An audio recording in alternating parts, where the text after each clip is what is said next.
అందరికీ నమస్కారం. ముందుగా వీడియోకి ఒక లైక్ కొట్టి మన ఛానల్ని సబ్స్క్రైబ్ చేసుకోండి. మనలో చాలామంది ఎన్నో రకాల సమస్యలతో ఇబ్బంది పడుతూ ఉంటారు.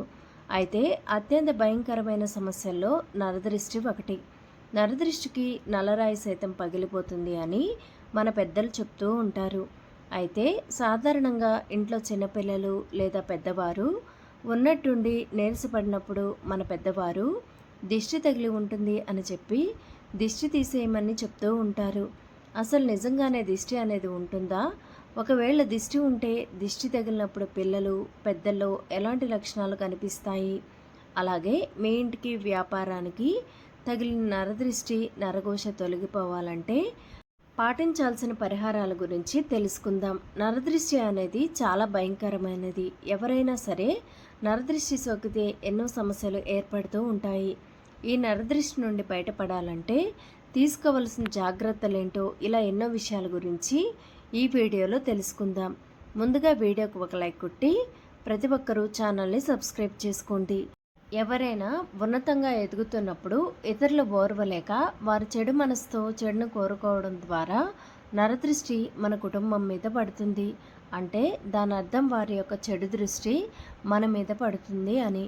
వక్రదృష్టి ఈర్ష్య అసూయలతో కూడిన తీక్షణ దృష్టి సోకినప్పుడు ఈ నరదృష్టి అనేది తగులుతుంది. నరదృష్టికి నల్లరాయి సైతం పగిలిపోతుంది అని చెప్పి మన పెద్దలు చెప్తూ ఉంటారు. ఎవరికైతే నరదృష్టి తగులుతుందో అలాంటి వ్యక్తులకు తలనొప్పి బాగా వస్తుంది. ఎన్ని మందులు వేసుకున్నా సరే నరదృష్టి వల్ల వచ్చే తలనొప్పి మాత్రం అస్సలు తగ్గదు. కాబట్టి మీరు కూడా తలనొప్పి వస్తూ ఉంటే మీకు ఖచ్చితంగా దిష్టి తగిలిందనే అర్థం చేసుకోండి. ఆకలి లేకపోవడం నరదృష్టి తగిలిన వ్యక్తులకు అసలు ఆకలి అనేది వేయదు, ఏమీ తినాలనిపించదు. బలవంతంగా తిన్నా సరే చిన్న ఆహారం కూడా వంట పట్టదు. నరదృష్టి తగిలిన వ్యక్తులకు బాగా బద్ధకంగా ఉంటుంది. ఎప్పుడూ నీరసంగా బలహీనంగా ఉంటారు. ఎవరితోనూ మాట్లాడాలని అనిపించదు. ఎల్లప్పుడూ కూడా చిలాకుగా బలహీనంగా ఉంటారు. నరదృష్టి తగిలిన వ్యక్తులకు తరచూ జ్వరం వస్తూ ఉంటుంది. నరదృష్టి తగిలిన వ్యక్తులకు ఒళ్ళు నొప్పులు అనేవి ఎక్కువగా ఉంటాయి. నరదృష్టి తగిలిన వ్యక్తులకు భయంకరమైన పీడకలు వస్తూ ఉంటాయి. పగలంతా నిద్రపోతారు కానీ రాత్రి సమయంలో మాత్రం అస్సలు నిద్ర పట్టదు. అలాగే ఏదైనా చిన్న శబ్దం వచ్చినా సరే వెంటనే ఉలిక్కి పడతారు. ఇలాంటి లక్షణాలు మీలో ఉంటే ఖచ్చితంగా నరదృష్టి సోకినట్లే అని గుర్తుంచుకోండి. ఇంటి ముందు తులసి మొక్క ఎండిపోవడం, గుమ్మడికాయ కుళ్ళిపోవడం, అలాగే ఇంటి ముందు కుక్క ఏడవడం ఇలాంటి సంకేతాలు కనిపించినా మీ కుటుంబం మొత్తానికి కూడా దిష్టి తగిలిందని భావించాలి. నరదృష్టి తగలకుండా ఉండాలంటే ప్రతి ఒక్కరూ కూడా ఎలాంటి నియమాలు పాటించాలో ఈ వీడియోలో తెలుసుకుందాం. నరదృష్టి తగలకుండా ప్రతి ఒక్కరూ కూడా ఇంటి ముందు గుమ్మడికాయను కట్టుకోండి. గుమ్మడికాయను లక్ష్మీదేవి స్వరూపంగా భావిస్తారు కాబట్టి ప్రతి ఒక్కరి ఇంటి ముందు తప్పనిసరిగా గుమ్మడికాయను కట్టుకునేలా చూసుకోండి.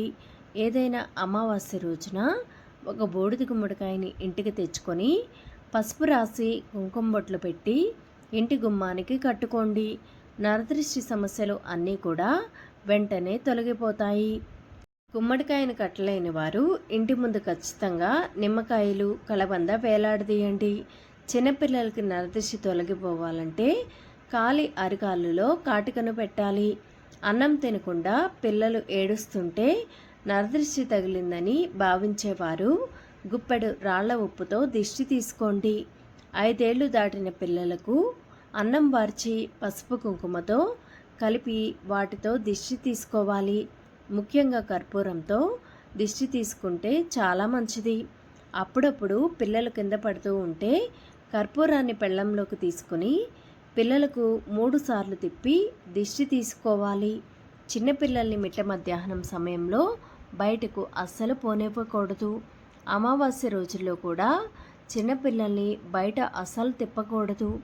బాలగ్రహ దోషాలు నివారణకు పిల్లలకు దిష్టి తీసే సమయంలో నీళ్లు పోసి అందులో కుంకుమ వేసి మరొక పళ్ళం తీసుకొని అందులో కుంకుమతో కలిపిన 3 అన్నం ముద్దలు కలిపి అందులో వేసి దిష్టి తీసేసి ఇంటికి దూరంగా బయట 3 దారుల్లో పోసుకోవాలి.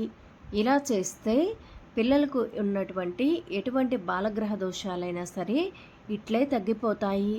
అలాంటి పరిస్థితుల్లో రేణుకాదేవిని స్మరించుకోవాలి. రేణుకాదేవి నామాలు స్మరించడం వల్ల, ఆమె స్తోత్రాలు చదువుకోవడం వల్ల దిష్టి ప్రభావం నుంచి వెంటనే బయటపడవచ్చు.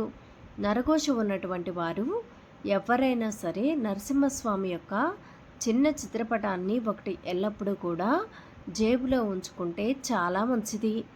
ఆంజనేయ స్వామిని ఉపాసించడం లేదా ఈశ్వర ఆరాధన చేయడం ద్వారా, లేదా వీరభద్రుడు, కాలభైరవుడు, కాళీ, దుర్గామాత తదితర దేవతలను ఆరాధించడం చేయాలి. సంధ్యా సమయంలో దీపం పెట్టడం, అగరబత్తులు వెలిగించడం, సాంబ్రాణి ధూపం వేయడం, కోడిగుడ్డును 7 సార్లు దిగదొడిచి 4 వీధుల కూడల్లో ఉంచి దానిపై నీళ్లు పోయడం వంటివి చేస్తారు. ఏదైనా నరసింహస్వామి క్షేత్రానికి వెళ్ళినప్పుడు అక్కడ ఉన్నటువంటి కుంకుమ కొంచెం తెచ్చుకొని నాగసింధూరంలో కలిపి ఆ బొట్టును ప్రతిరోజు కూడా నుదుటిన పెట్టుకుంటూ ఉంటే నరదృష్టి సమస్యలు అనేవి అస్సలు దరిచేరకుండా ఉంటాయి. ఆడవారైతే కాలికి నలుపు రంగు దారాన్ని కట్టుకోవాలి. మగవారైతే కనుక ఎరుపు రంగు మలతాడుని నడుముకు ధరించండి. అదేవిధంగా చిన్నపిల్లలకు నలుపు రంగు దారాన్ని మెడలో కట్టాలి. అలాగే ఆడపిల్లలకైతే ఎడమ అరకాలికి, అలాగే మగపిల్లలకైతే కుడి అరకాలికి కాటుక బొట్టు పెడుతూ ఉండాలి. కుంకుమ బొట్టు నుదుటిన పెట్టుకుంటూ ఉండాలి. ఇంటికి నరదృష్టి తగలకుండా ఉండాలంటే ఇంటిని అస్సలు చీకటిగా ఉంచకూడదు. ఇంట్లో ఎప్పుడూ కూడా ధారాళంగా వెలుతురు, గాలి అనేది ప్రసరిస్తూ ఉండాలి. ప్రతిరోజు ఉదయాన్నే సూర్యకిరణాలు ఇంట్లో పడేలా చూసుకోండి. ఇంట్లో సూర్యకిరణాలు పడితే ఇంట్లో ఉన్న నెగిటివ్ ఎనర్జీ మొత్తం కూడా బయటకు వెళ్ళిపోతుంది. ఏ ఇంటి ముందైతే తులసి మొక్క ఉంటుందో అలాంటి ఇళ్లలోకి దుష్టశక్తులు అనేవి అస్సలు ప్రవేశించలేవు. అలాగే చాలామంది ఆడవారు జుట్టు విరబోసుకొని బయటకు వెళ్తారు. స్త్రీలు జుట్టు విరబోసుకుంటే దుష్టశక్తులు త్వరగా ఆకర్షిస్తాయి. కాబట్టి ఆడపిల్లలు ఇంటికి దిష్టి తగలకుండా ఉండాలంటే చాలామంది తమ ఇంటి గుమ్మానికి రాక్షసుల ఫోటోలు పెట్టుకుంటూ ఉంటారు. కానీ మీ ఇంటి గుమ్మానికి పొరపాటును కూడా రాక్షసుల ఫోటోలు అస్సలు పెట్టకండి. ప్రతి ఒక్కరూ చేతికి ఎరుపు రంగు దారం కట్టుకుంటే నరదృష్టి అనేది దరిచేరకుండా ఉంటుంది. ఇలాంటి చిన్న చిన్న పరిహారాలు పాటిస్తూ నరదృష్టి నుంచి బయటపడి పరిహారాలు పాటించిన వారికి ఆరోగ్యం బాగలేనప్పుడు వైద్యుడిని సంప్రదించడం అనేది చాలా ఉత్తమం. ధన్యవాదములు. ఈ వీడియో కనుక మీకు నచ్చినట్లయితే ఈ వీడియోకి ఒక లైక్ కొట్టి వీడియో కింద జై శ్రీరామ్ అనే ఒక చిన్న కామెంట్ చేయండి.